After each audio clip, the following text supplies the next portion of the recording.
बिस्मिल्लाहिर्रहमानिर्रहीम, अस्सलाम वालेकुम। आज का जो हमारा टॉपिक है वो 10th क्लास के बायोलॉजी के चैप्टर नंबर 1 गैसियस एक्सचेंज से है।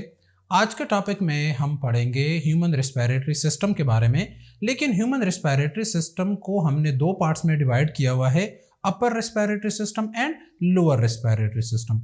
इस वजह से आज का जो हमारा लेक्चर होगा वो सिर्फ और सिर्फ अपर रेस्पिरेटरी सिस्टम के ऊपर होगा।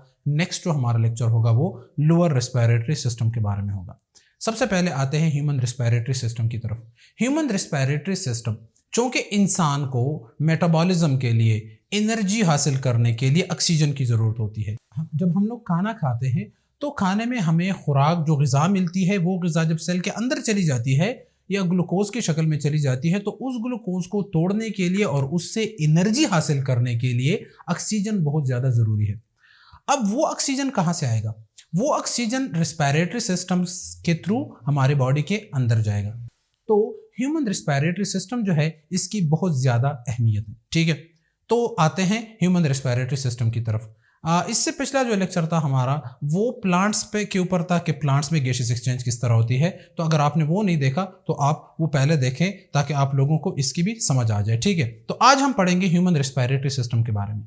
ह्यूमन रेस्पिरेटरी सिस्टम जो है ये एक कंप्लीट और एक कॉम्प्लिकेटेड सिस्टम है। ठीक है, मतलब एक बहुत ही ज़्यादा पेचीदा सिस्टम है। चूंकि हमारी बॉडी जो है, ह्यूमन की बॉडी जो होती है वो कॉम्प्लिकेटेड है, मल्टी सेलुलर है, कॉम्प्लेक्स है, बहुत ज़्यादा ही एडवांस है। तो उसके लिए फिर सिस्टम जो चाहिए रेस्पिरेशन के लिए या गैसियस एक्सचेंज के लिए वो भी बहुत ही ज़्यादा एडवांस सिस्टम होगा और बहुत ही ज़्यादा कॉम्प्लिकेटेड होगा।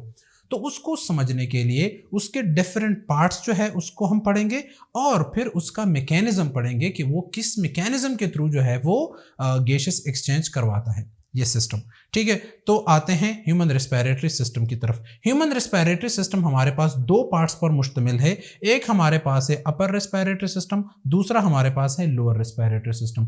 अपर रेस्पिरेटरी सिस्टम में हमारे पास तीन चीज़ें आ जाती हैं, नेजल कैविटी, फेरिंक्स और लैरिंक्स। तो लैरिंक्स तक का जो हिस्सा है इसको हम क्या कहते हैं? अपर रेस्पिरेटरी सिस्टम कहते हैं।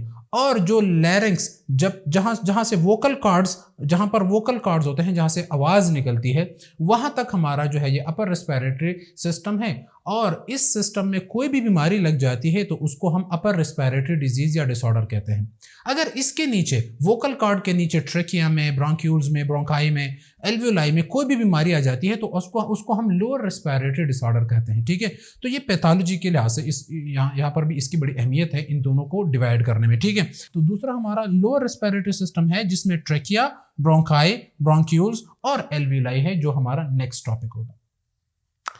आते हैं एनाटॉमी की तरफ। तो ह्यूमन का जो अपर रेस्पिरेटरी सिस्टम है उसको समझने के लिए उसको पार्ट्स में डिवाइड किया गया है। इसके अलग-अलग पार्ट्स को हम स्टडी करेंगे और फिर उसके फंक्शन को पढ़ेंगे। ठीक है, तो सबसे पहले आप लोग देखिए ये एक इंसान की शक्ल बनाई हुई है, ये उसका नोज है, ये लिप्स है। ठीक है, अब नोज यहां से देखें, नोज के अंदर वाला ये जो हिस्सा है इसको हम क्या कहते हैं? नेजल कैविटी कहते हैं। तो स्टार्ट होता है हमारे पास नेजल कैविटी। ये देखिए मैंने नेजल कैविटी से स्टार्ट ले लिया। ठीक है, अब नेजल कैविटी जो होता है ये ऊपर वाला हिस्सा है, ये यहां से नाक के अंदर। ये शुरू कहां से होता है? तो ये नेजल कैविटी शुरू होता है नॉस्ट्रल से। दो नॉस्ट्रल्स है, नथने जिसे कहा जाता है। नथने दो होते हैं और उसको डिवाइड करता है सेप्टम, उसके बीच में सेप्टम होता है और अंदर का जो हिस्सा होता है इसको हम क्या कहते हैं? नेजल कैविटी कहते हैं। अब ये जो नेजल कैविटी है, इस नेजल कैविटी में बहुत सारे पार्ट्स है और बहुत मैकेनिज्म होता है, उसको मैं डिटेल में पढ़ूंगा। लेकिन सबसे पहले आप लोग ये देखें कि ये नेजल कैविटी है। ठीक है, अब इस नेजल कैविटी के नीचे हमारे पास आता है हार्ड पैलेट, तालू जिसको कहते हैं। तो ये तालू है या पैलेट है। पैलेट का लास्ट वाला हिस्सा इसको हम क्या कहते हैं? सॉफ्ट पैलेट कहते हैं। और सॉफ्ट पैलेट का बिल्कुल एंड वाला हिस्सा उसको ओव्यूला कहा जाता है। क्या कहते हैं उसको? ओव्यूला। ये वाला हिस्सा जो है इसको हम क्या कहते हैं? ओव्यूला। और ये बहुत ही ज़्यादा नरम होता है और ये हवा के साथ या बातों के साथ इस तरह हिलता भी है।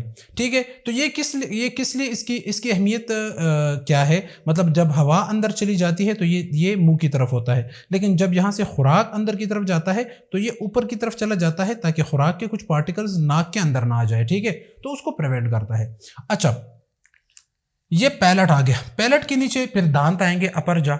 ठीक है, ऊपर वाले दांत आएंगे, उसके नीचे फिर ये हमारे पास क्या है, जुबान है, और ये जुबान और ये अपर जा, लोअर जा, ये सारा का सारा हमारे पास क्या बनाता है, माउथ कैविटी। तो नीचे माउथ कैविटी, ऊपर नेजल कैविटी। अब माउथ कैविटी के नीचे या के पीछे हमारे पास क्या आता है, पैरेंक्स आता है, और पैरेंक्स के नीचे हमारे पास आता है लैरिंक्स। ठीक है, तो आज हम यहाँ तक कवर करेंगे। सबसे पहले स्टार्ट लेते हैं नेजल कैविटी, और नेजल कैविटी को मैं थोड़ा सा डिटेल में पढ़ूंगा। ठीक है, अच्छा, नेजल कैविटी को डिटेल में पढ़ने के लिए मैं थोड़ा सिंपल सा डायग्राम ड्रा करता हूँ। ये देखें, ये एक मैं सिंपल सा डायग्राम ड्रा करता हूँ। ये नेजल कैविटी है, और नेजल कैविटी का ये अपर वाला हिस्सा है, ठीक है, और ये इसका क्या है, नीचे वाला हिस्सा है। ठीक है, मतलब मैं आप लोगों को बता रहा हूं कि ये नॉस्ट्रल्स है, ये क्या है, ये नॉस्ट्रल्स है।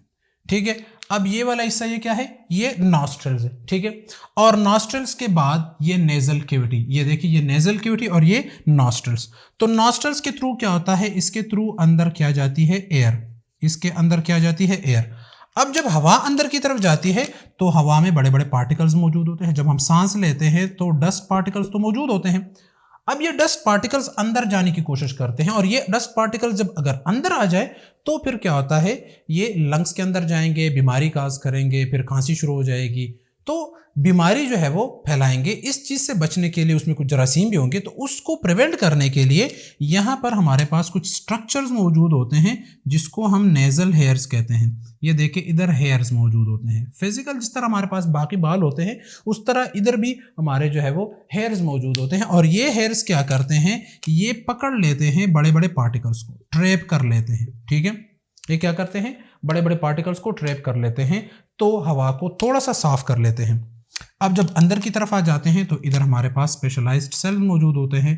ठीक है, कुछ सेल्स मौजूद होते हैं, वो सेल्स क्या करते हैं, वो सेल्स रिलीज करते हैं म्यूकस। क्या रिलीज करते हैं, म्यूकस। और ये म्यूकस क्या होता है, स्टिकी होता है, इसके साथ चीज़ें चिमट जाती है। जिस तरह शहद नहीं होता, अगर आप लोग देखें किसी थाली में शहद को डाल दे, शहद पड़ा हुआ है और आप लोग हाथ में रेत ले लें और इधर से फूंक मारे रेत को, इस तरह जब फूंक मारेंगे तो हवा जो है, ये जो रेत के पार्टिकल्स है वो आगे की तरफ जाएंगे, तो कुछ पार्टिकल्स उस शहद में चिमट जाएंगे, तो ये भी स्टिकी होता है। ठीक है, तो ये क्या करता है, कुछ जो हमारे पास बड़े बड़े पार्टिकल, छोटे छोटे पार्टिकल्स होते हैं, वो उसको मजीद ट्रैप कर लेता है।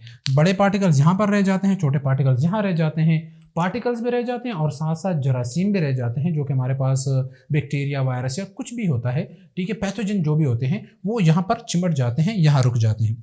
अब इससे आगे फिर हमारे पास क्या होता है, इसके नीचे हमारे पास हेयर लाइक स्ट्रक्चर होते हैं। हेयर्स नहीं होते, बल्कि इसको हम क्या कहते हैं, हेयर्स लाइक स्ट्रक्चर कहते हैं। और ये हेयर लाइक स्ट्रक्चर, इसको हम क्या कहते हैं, सिलिया कहते हैं।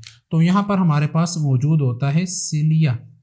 अब ये सिलिया और ये म्यूकस एक सिस्टम बनाते हैं। इस सिस्टम को हम क्या कहते हैं, म्यूकोसिलियरी स्केलेटर। स्केलेटर वो जो सीढ़ियाँ होती है जिसके ऊपर खड़ा होकर, मतलब इलेक्ट्रिकल सीढ़ियाँ होती है जिसके ऊपर बंदा आराम से खड़ा होता है और वो खुद ब खुद उसको ऊपर की तरफ लेके जाती है, बड़े बड़े शॉपिंग मॉल्स में होती है। तो ये सिलिया स्केलेटर का काम करता है। इसके ऊपर म्यूकस पड़ा हुआ होता है, म्यूकस के अंदर जरासीम होते हैं, तो ये म्यूकस को इस तरह धकेलता है, यूं मूवमेंट करता है और उसको बाहर की तरफ पुश करता है। ये देखे, इसको बाहर की तरफ पुश कर रहा होता है। ठीक है, तो ये डस्ट पार्टिकल्स को बाहर की तरफ भेजता है। इधर आप लोग देखें क्या हो गया हमारे पास, नंबर 1 डस्ट फ्री। ठीक है, एक तो हमारे पास जो एयर था वो डस्ट फ्री हो गया, और डस्ट फ्री के साथ प्लस जर्म फ्री। ठीक है, मतलब जरासीम भी रह गए इधर। ठीक है, और ये सब चीजें रह जाने के बाद ये म्यूकस एक और काम करता है। ये म्यूकस जो है ये ह्यूमिडिफाई करता है। ठीक है, क्या करता है, ह्यूमिडिफाई करता है, ये हवा को ह्यूमिडिटी देता है। तो हमारे पास जो सेकंड स्टेप आ जाता है, हवा जो है वो हमारे पास ह्यूमिड हो जाता है। ठीक है, उसमें नमी आ जाती है, डस्ट भी रह गया और ह्यूमिड भी हो गया। और जब हवा में नमी ज़्यादा होती है तो गैसेस एक्सचेंज में आसानी होती है। बहुत ज़्यादा नमी भी ठीक नहीं होती। ठीक है, लेकिन मतलब एक नॉर्मल रेंज तक। अच्छा, 2 काम हो गए। उसके बाद हमारे पास इधर जो है काफ़ी ज़्यादा मकदार में जो है वो ब्लड कैपिलरीज होते हैं, और ब्लड का काम क्या होता है, हीट प्रोवाइड करना। तो ये हीट प्रोवाइड करता है। अब ये हवा जब इधर से जाती है तो यहाँ से हीट को एब्जॉर्ब करती है। क्या करती है? हीट को एब्जॉर्ब करती है। अब जब ये हीट को एब्जॉर्ब करती है तो तीन काम हो गए, डस्ट फ्री, ह्यूमिड, और हवा जो है वो क्या हो गई? वार्म। तो तीसरा हमारे पास क्या काम हो गया? हवा गर्म भी होगी। ठीक है, अब ये तीन काम हो गए तो अब हवा जो है वो बिल्कुल तैयार है अंदर जाने के लिए। तो जब यहां तक हवा पहुंच जाती है तो बिल्कुल रेडी होती है किस चीज के लिए? मतलब लंग्स तक पहुंचाने के लिए। इस वजह से कहते हैं कि मुंह के जरिए सांस नहीं लेना चाहिए। हाँ, अगर नाक बंद हो तो फिर तो ठीक है, लेकिन अगर नाक खुली है तो आप लोगों ने नाक से सांस लेनी है, क्योंकि नाक के अंदर ये सारे का सारा मैकेनिज्म होता है। ठीक है, तो आप लोगों का रेस्पिरेटरी ट्रैक जो होता है वो बिल्कुल सेफ रहता है अगर आप लोग नाक के थ्रू सांस लेते हो, और माउथ से सांस लेते हो मुंह के जरिए तो उसमें फिर ये वाला सिस्टम नहीं होता। ठीक है, अच्छा, इसके बाद एक और भी यहाँ पर एक काम होता है जहाँ पर हमारे पास अल्फैक्टरी न्यूरॉन्स होते हैं। तो वो किस चीज़ के लिए होते हैं? ऑल्फैक्शन के लिए। ठीक है, जो कि इधर का टॉपिक तो नहीं है। ठीक है, उसमें क्या होता है कि जो हमारे पास ऑर्डर पार्टिकल्स होते हैं, जो ज़र्रात होते हैं जो कि ऑर्डर, जो कि स्मेल प्रोवाइड करते हैं, तो वो हवा के साथ अंदर जाते हैं। जब वो इन सेल्स के साथ टकरा जाते हैं तो दिमाग के अंदर ये सिग्नल पहुंचा देता है कि इसकी खुशबू इस तरह की है। तो ये सारे का सारा काम इधर कंप्लीट हो जाता है। हवा यहाँ तक पहुँच गई और हवा अब तैयार है अंदर जाने के लिए, लंग्स के अंदर जाने के लिए। इसके बाद हमारे पास बारी आती है पैरिंग्स की। तो पैरिंग्स क्या चीज़ है? अब हम पढ़ेंगे, ये नेजल कैविटी जो हो गया ये हमारा कंप्लीट हो गया। अब हम पढ़ेंगे पैरिंग्स। अब पैरिंग्स की तरफ आते हैं।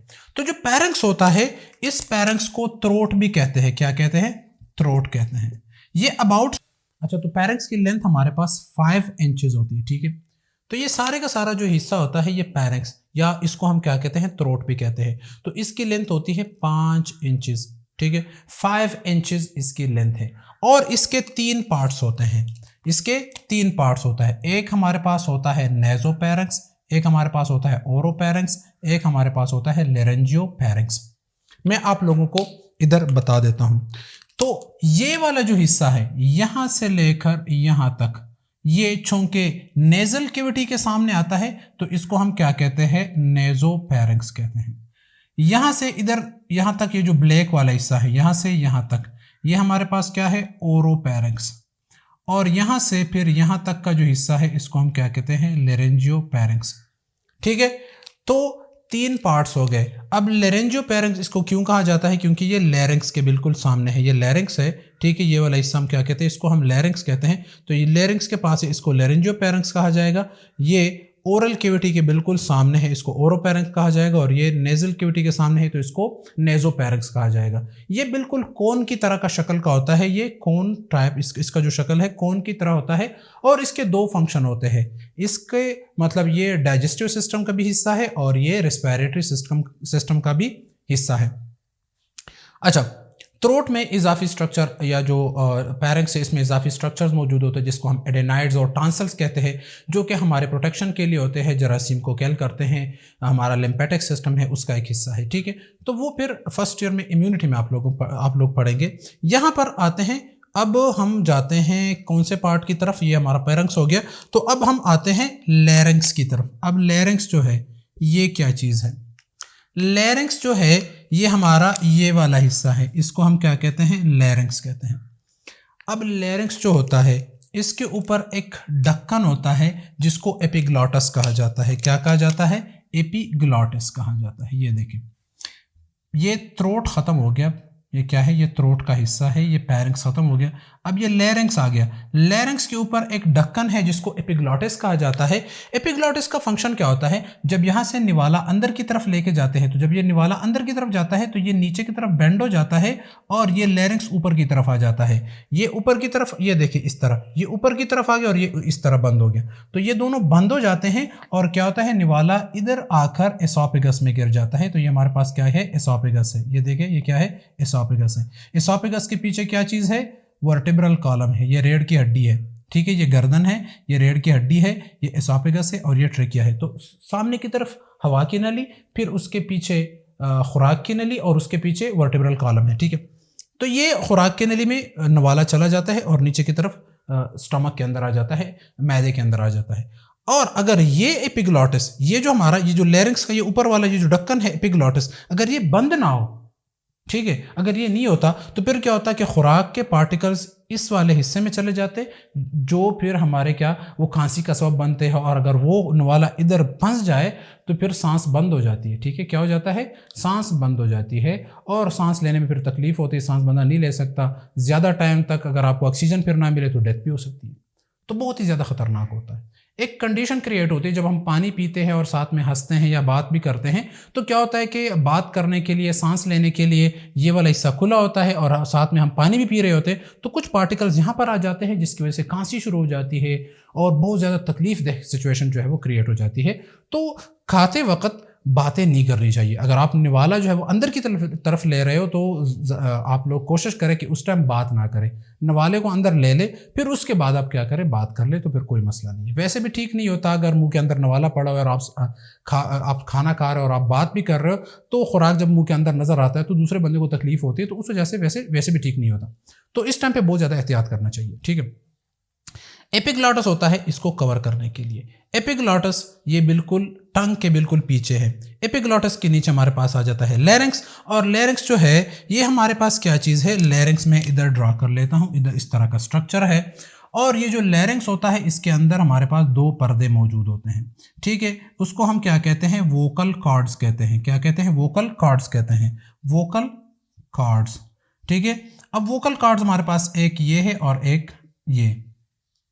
ठीक है, और इस लैरिंक्स को हम क्या कहते हैं, वॉइस बॉक्स भी कहते हैं या साउंड बॉक्स। मतलब यहां से जो है अगर हम बात करते हैं और जो आवाज़ इस तरह की आवाज़ निकलती है, तो ये आवाज़ यहाँ से जब एयर निकलती है, ठीक है, जब ये एयर को छोड़ता है तो उससे क्या हो जाता है, आवाज़ क्रिएट होती है। मतलब लंग्स से हम एयर इसके थ्रू जब छोड़ते हैं तो ये जब बंद होता है तो ये हल्का थोड़ा सा एयर छोड़ता है, जब इसको ज़्यादा खोलते हैं तो ज़्यादा एयर छोड़ देता है। अब आप लोग देखें कि मर्दों की आवाज़ जो है वो बहुत ज़्यादा भारी होती है ना, आप देखें तो इसमें ज़्यादा हवा बाहर की तरफ निकलती है, ज़्यादा खुले हुए होते हैं। ठीक है, तो जब मतलब आवाज़ का भारी होना, आवाज़ का जो है वो मतलब उसकी पिच कम होना या पिच ज़्यादा होना, तो इसको कंट्रोल करता है ये वाला हिस्सा, इसको हम वोकल कॉर्ड्स कहते हैं। और ये वोकल कॉर्ड्स प्रेजेंट होते हैं कहाँ पर, लैरिंक्स पर। ठीक है, तो ये लैरिंक्स का जो हिस्सा है ये हमारा ओपनिंग है किस चीज़ का, ट्रेकिया का। अब लैरिंक्स के थ्रू हवा अंदर की तरफ भी जाती है और यहाँ से हवा बाहर की तरफ भी आती है। अब इधर से आप लोग देखें बातें नहीं निकलती, इधर से हवा निकलती है, और वो हवा जो है वो साउंड क्रिएट करती है, सिर्फ साउंड क्रिएट करती है। आप लोग ये जहन में लाजमी याद रखें कि ये सिर्फ साउंड को प्रोड्यूस करता है, जिस तरह मैं बता रहा हूँ आप लोगों को। तो ये साउंड है। ठीक है, अब इस साउंड को मैं शेप देता हूँ कुछ चीज़ों से। इस साउंड को शेप देने के लिए, इससे बातें बनाने के लिए दांत चाहिए होते हैं। मतलब दांत जो है वो आवाज़ को जो है, मतलब इस आवाज़ को मुख्तलिफ तरीक़ों से मरोड़ मरोड़ के इस तरह कुछ साउंड प्रोड्यूस कर देते हैं, मुख्तलिफ किस्म के जो है वो उससे बातें जो है वो बनाता है। ठीक है, जो कि अगला बंदा समझ सकता है। और उसके साथ साथ ज़ुबान भी है, ये वर्ड्स बनाता है। ज़ुबान, दांत ये वर्ड्स बनाते हैं, और साथ में लिप्स। ठीक है, लिप्स, टंग, टीथ ये वर्ड्स बनाते हैं। साउंड निकलती है और साउंड से वर्ड्स बनाने के लिए लिप्स, टंग और टीथ चाहिए होते हैं। ठीक है, तो ये चीज़ें फिर क्या करता है, जो है वो अल्फाज बनाता है, और साथ साथ नाक, नेज़ल कैविटी भी जो है वो भी आवाज़ को बनाने में हेल्प करती है। जब किसी की नाक बंद होती है तो फिर वो जो है वो बातें सही तरीके से नहीं कर सकता, वो वर्ड्स सही तरीके से नहीं बना सकता। ठीक है, तो ये चीज़ें यहाँ से हवा आती है, और वो हवा जो है वो आवाज़ की शक्ल इख्तियार कर लेती है, और उससे फिर वर्ड्स बनाते हैं टंग, टीथ और नेज़ल कैविटी के ज़रिए और लिप्स के ज़रिए। तो ये फिर जब हम बातें करते हैं तो ये उसमें काम आता है। ठीक है, तो ये हमारे पास क्या चीज़ है, ये हमारे पास आ गया लैरिंक्स। लैरिंक्स के अंदर वोकल कॉर्ड्स, वोकल कॉर्ड्स हमारे पास जो है वो मेम्ब्रेन है, और ये मेम्ब्रेन जो है वो हवा की अमाउंट को जो है वो कंट्रोल करती है कि कितनी हवा अंदर बाहर की तरफ आएगी। ठीक है, और हवा इसके थ्रू अंदर भी जाती है। यहाँ से हवा एंटर होती है, कौन सा इलाका शुरू हो जाता है, ये ट्रेकिया शुरू हो जाता है। ट्रेकिया जो है चूँकि लोअर रिस्पायरेटरी ट्रैक में आता है, तो ये हमारा अगला लेक्चर होगा। आज का हमारा लेक्चर यहीं पर ख़त्म होता है। ठीक है, और इसमें मैंने आप लोगों को सिर्फ और सिर्फ अपर रेस्पिरेटरी ट्रैक के ऊपर जो है वो डिस्कशन की, इसके बारे में बता दिया। अगला लेक्चर हम पढ़ेंगे इंशाल्लाह लोअर रेस्पिरेटरी ट्रैक के बारे में या लोअर रेस्पिरेटरी सिस्टम के बारे में। आज का लेक्चर